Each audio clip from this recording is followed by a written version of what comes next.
Do you know what? There's nothing worse than when you're outside and you're trying to use a pair of secateurs and they get a little bit blunt and they start snagging like that. It is very easy to sharpen your secateurs even out in the garden.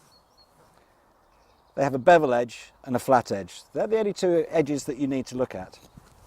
So again, using the tapered file, we have the bevel edge here. All I'm going to do is hold the secateurs so, and just nice and easily in a circular motion, just take this around that bevel edge.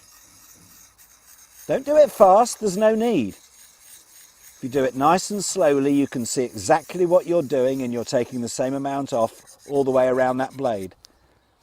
Then turn them over. You will have created a small little burr behind there. So again, use the flat side here and just take that flat across the blade. Done. It is that quick and that simple. And then from there we have now got what I would say is a very, very clean cut. So that is how to keep your secateurs sharp. Garden shears, again a nightmare when they go blunt. Very, very easy to sharpen. You can see here, I hope you're catching this, Bob, you can see here you've got this bevel edge going down here, and again you've got the flat edge there. All of these gardening tools are very, very similar in the way that you sharpen them.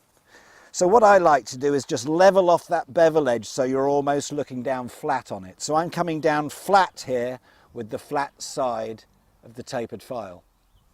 So come down here flat, and again a nice light circular motion.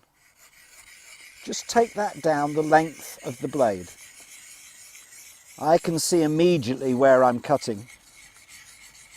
No need to apply pressure, let the diamond do the work. Nice and light. So you take one side, turn it over, the flat side, and just take off the burr. Again, you would repeat exactly the same to the other blade. Nice and light, let the diamond do the work. Working this flat on the bevel edge which you flattened off. Turn that over, again flat on there, and take the burr off. This leaves an absolutely cracking edge. If I just, look, anything we want to go through. Very, very easy to maintain.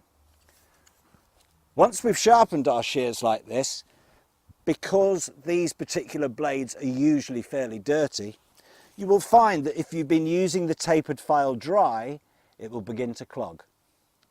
You can see here the crap that we've just taken off the blades there. Two things. Either I would personally recommend using the Trend lapping fluid. This will keep it clean and stop it clogging.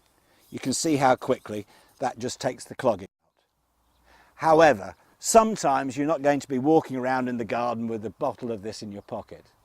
So if you have used one of these dry for a little while, you need to remove the cloggings in there. So one of these cleaning erasers will actually take out all the clogging very, very quickly. So just give that a quick rub through, and all you're doing is just freeing off the diamond so that you've got your abrasion back. Now we can continue to sharpen. Tree loppers, bevel edge, flat edge, exactly the same as your pruners. Not a problem, sharpen it exactly the same way.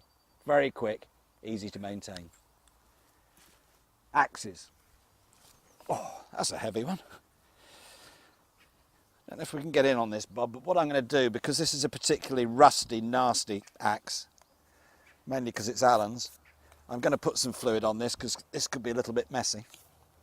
What I'm going to do is, you can see there the edge, and what I'm going to do, again in a nice light motion on the flat side of this tapered diamond file. Now I can see that from there, how quickly I'm bringing that edge up.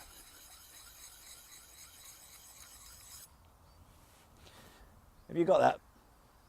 You got that, Bob? Turn it over. I'm going to do exactly the same on the other side. Nice and light. Let the diamond do the work. There's no need to apply pressure to these. you'll find it a lot more efficient and easier to sharpen if you put no pressure on there at all. And again, I can see that edge coming straight up. That is remarkable. And again, you've edged up your axe. You can see how easy it is with the fluid on there to actually keep the stone clean. And finally, one of the most important things in the garden is obviously your utility or your budding knife. And this must be sharp. So to put the edge on your utility knife or budding knife, what I suggest you do, because this is the safest way to do it, is to keep the blade flat. And you're coming in here on the flat side of the tapered file in this sort of motion. Now, a lot of people will say to me, what sort of angle should I be coming in? Well, the thing is, it's all fairly logical. The flatter you're working that to the blade, the more of a filleting, budding or carving edge you're achieving. The more of the angle you put on there, the more of like a boning edge you're putting on. So in the garden, if it's for a budding knife, you want this as sharp as possible. So keep this fairly flat. Have you got that, Bob? And just nice and lightly take one side, turn the blade over, just a shallow angle, and then take the other side. And the motion is alternate strokes, and just do this nice and lightly and softly.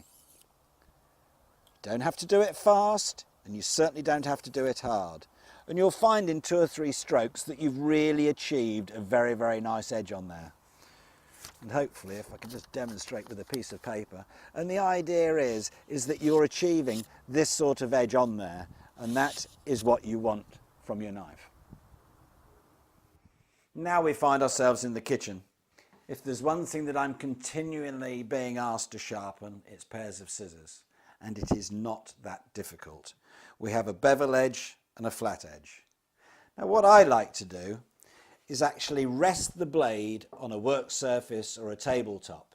You've got the bevel edge there. I like to level that off so that you're looking down flat on that. And again, with the tapered file, you can come down here on the flat side and in a nice light circular motion, take this down the length of the blade. No pressure, let the diamond do the work. I keep on having to stress that.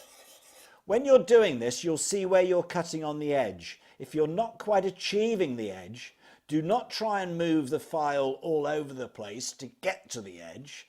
This is your controlling hand for the angle, so just slightly bring it out and making sure that you've got that flat.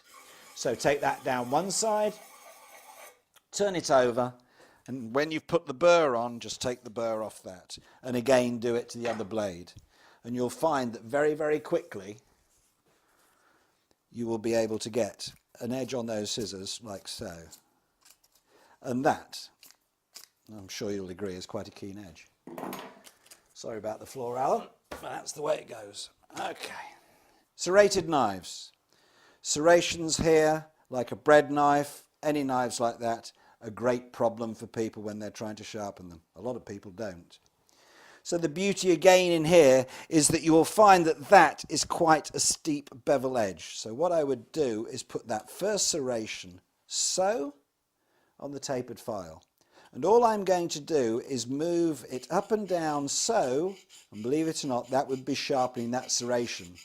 And if you just slightly increase the speed of that and start pushing the blade slightly forward, you will find that you are going through each of those serrations. Nice and light, let the diamond do the work. Once you've come to the end, and just go around and do it down to the other end as well. You are then going to have put a little bit of a burr on there, so what you want to do is put this flat on the back and remove the burr. And there, it is that easy to sharpen your bread knives or serrated knives. Keep them sharp, they're just a joy to work with.